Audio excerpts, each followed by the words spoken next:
Sekmai MLA Haikam Dingo laid foundation stone for a Nupi Lan statue, which is to be constructed in Assam's Kasar district today. MLA Dingo laid the foundation stone during a function which was organized by All Assam Manipuri Maira Paibi Apun Balub, in short Ampal, at Madhugram Maira Sanglen in Kasar today. Chairperson of MDC Assam, Reena Singh, social worker Judibam and Buddhachandra, President of UPF Manipur and Rupachandra, and President of UCM Manipur, YK Dhiren, also attended the function.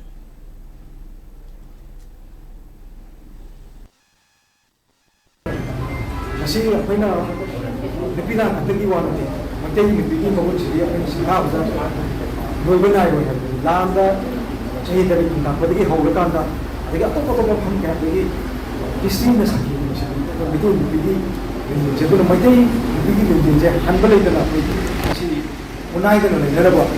masigi chapchaba tenosi wari sing so tiga